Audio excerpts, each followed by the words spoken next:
Undercurrent, sponsored by John Hughes in Victoria Park. Choose your station before you choose your program. Absolutely.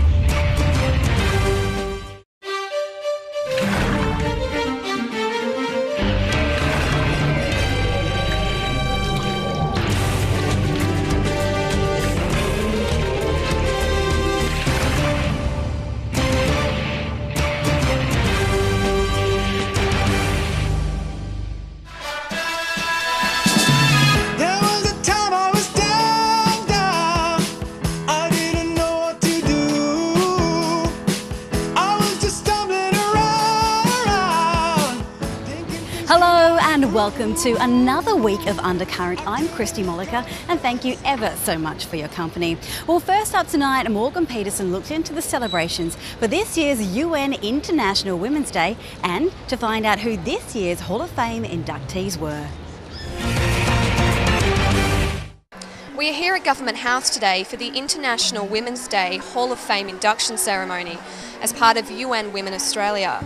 10 local inspiring women will be inducted into the Hall of Fame in recognition of their contribution to the local community. How does it feel to be involved in International Women's Day? I absolutely love International Women's Day. This is the 101st International Women's Day and Perth does it in style. Our state does it in style. We have the most amazing women. So you've got 10 women here today to be inducted into the Hall of Fame. Why is it so important to highlight these women in the community in Perth? Well, it's really important that we recognise everybody that makes a contribution to their community, to this state and ultimately to Australia. And I think that we'd all recognise that the history of Western Australia has really been around men doing fantastic things in the mining sector and in the agricultural sector. But behind all of those men, there have been fantastic women doing really great stuff. So what we want to do is to finally showcase them and to encourage other women to continue working hard and hopefully to show that there are great role models for young women coming through. How does it feel to be nominated and inducted into the Hall of Fame? Well, I can say humbled, honoured, and I look forward to continuing with the work. There's a lot of work to be done.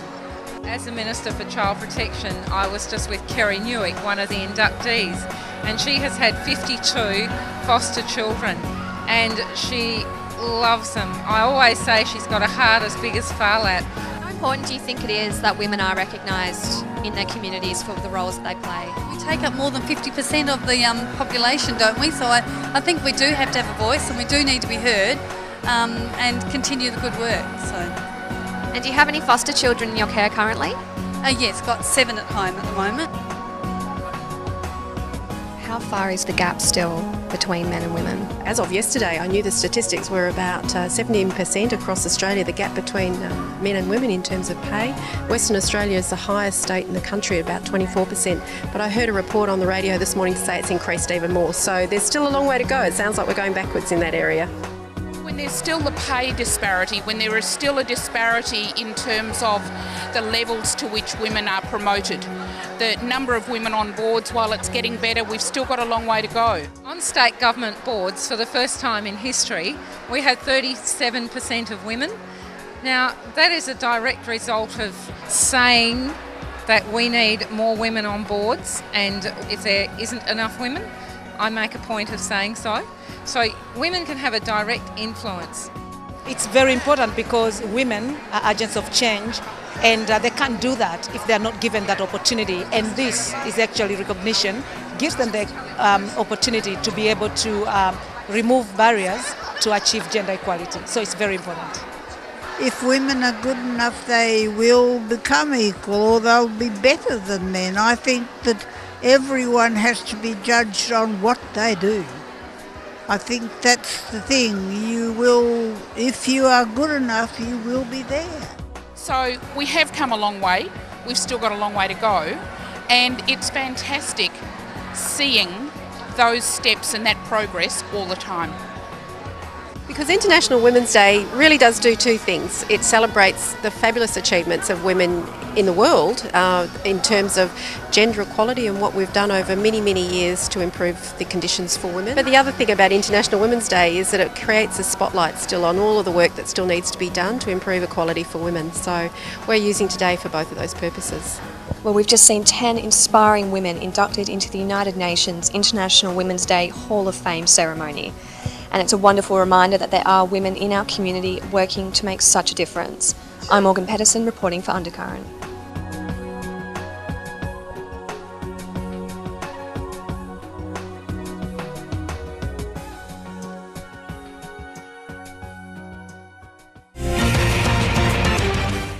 Well, recently a rather significant milestone was achieved. The Big Issue reached its 400th edition. Jasmine Armis reports. One of Perth's most prominent fundraising magazines, The Big Issue, has raised over $13 million since its Australian launch in 1996. Recently, they celebrated their 400th issue. Yeah, the 400th edition has just come out, and this is the cover of the 400th edition. It provides for people an insight into a whole range of issues that normal, conventional media wouldn't perhaps cover. The Big Issue was started originally in London in 1991 by Anita Roddick, who saw at that time a need for homeless people to be able to turn their lives around. She didn't want to do it through the conventional charity model. She wanted to use a social enterprise model, which allowed people to not only earn a living but also regain their dignity and their self-esteem. And then it came to Australia 15 years ago, and was started in Melbourne and is now around Australia. It's in every capital city. Homelessness is a big problem nationally. I mean, 105,000 people are sleeping rough every night in Australia, which is really a disgrace for a prosperous country like Australia. Western Australia has got its share. Even though we have the richest economy, we still have the problem, because as the economy grows, rentals go up, and as rentals go up, people then can't afford the rentals. So there are a lot of people who are still begging on the streets, who are sleeping rough, or who are living in unsuitable accommodation. I would really consider all of our guys to be success stories, because when you look at where they've come from, their backgrounds, some guys have come from extremely difficult backgrounds. The very fact that they're out now operating their own business, selling the magazine on the streets, is a success story in itself. Well, it's been okay, sometimes we get some good days and some bad days, but obviously we get good days. We've met a lot of people in the street and the metropolitan area of Perth, West Australia here. When the Queen was in Perth, I went down to the big barbecue down at the Esplanade, and I gave her a copy of our magazine. I said, "Here, Your Majesty, would you like to take this copy home to England?" And she took it home, and she was so rapt about it, and that was absolutely fantastic that day when I met the Queen. The publication is a quality magazine. And we wouldn't sell it week after week if it wasn't. I mean, people would buy it and not buy it again. So the fact that we have most of our readers are repeat sales, so they're people who buy it on a continual basis. It's edited at the moment by Alan Atwood, who is a Walkley Award-winning journalist. He came to us from the Australian newspaper and has really brought about a tremendous amount of professionalism in the magazine. Australia-wide, The Big Issue sells more than 30,000 copies a fortnight. To date, The Big Issue has helped put more than $12 million in the pockets of its vendors. We trade as a business, so they have to buy the magazines and they have to sell the magazines. So they buy them for $2.50 and sell them for $5. And in that difference, there's brings about a difference in their attitude to what they actually do, because they really become self-employed people. So it really gives them a lot of strength, inner strength, that they've been able to turn their lives around by themselves. People ask me what's it like at The Big Issue, and it's been pretty good. It's on the big 400th edition, it's some of an experience about it, but it's really great, and I hope it continues on more.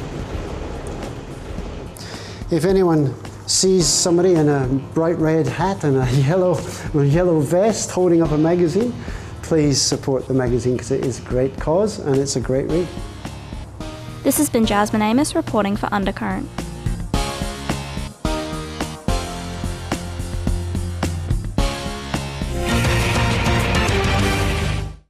Well, it's been a fairly interesting week in police terms. So this week, Janae Tomlinson took to the streets of our city to find out if you think the WA Police Commissioner should face investigation. Police Commissioner Carlo Callaghan is currently under investigation by the Corruption and Crime Commission over allegations he gave false evidence in the Perth Hill bushfires inquiry, as well as his misuse of a corporate credit card. We hit the streets of Perth to see what you think about this and if this investigation has affected your attitude towards the WA police force. We're just talking about the Police Commissioner and how he's under investigation by the Royal Commission. Do you have any opinions on that? Yes, I do. Anybody who can't put their name to a complaint, I believe that he's being investigated on anonymous complaints, and I don't think that's right. I don't know really. I mean, you've got his side and their side of the story. I don't see that he would lie, quite honestly, but I don't know. What about his son? The son and his drugs problems? That got to do with... It just affects his image. Do you think maybe he should be held accountable for these kind of things? What, for his son's actions? No. That's his son though, like you can't control, I've got children, can't control what they do every day, you can only guide and lead into what you think's the right thing to do, but he's corrupt. When his son gets busted for exploding a drug lab, he gets in the newspapers and says all the drug labs busted in Perth were for self-use, for personal use. What a load of crap. No idea. And even if I had any opinion about him, it's only good. I quite like the man. He also misused the government's credit card whilst he was on holiday in the Kimberley. Do you have any opinions on that either? Criminal. It's all speculative, it's all subjective. So I have no opinion until I see more information. No, he shouldn't be wasting money on himself. That's, meant to be spent on government. Do you think maybe he should stand down whilst the investigation's taking place? No. I do believe people are innocent until proven guilty. If he's done something wrong, yeah. Not necessarily, no. I think if you stood down everyone that was undergoing some sort of, problems, then probably you stand a lot of people down. Is there something like we all make mistakes and you got to learn from our mistakes and just keep doing your job? Has this affected how you feel about the WA police force? No, it's probably pretty consistent. I think they have pretty good record. They have pretty good people working for them, and just for one person, we should not blame the whole institute, No, I admire the WA police force. I think they're doing a sterling job under very difficult circumstances. And besides that, his commission did a 47-minute illegal interview on my daughter in 2006, and I'm now suing the state of WA and you, Carlo Callaghan. See you in court, arsehole. Most people are unaffected by the controversy surrounding the Commissioner and still fully support the West Australian Police Force. I'm Janae Tomlinson reporting for Undercurrent.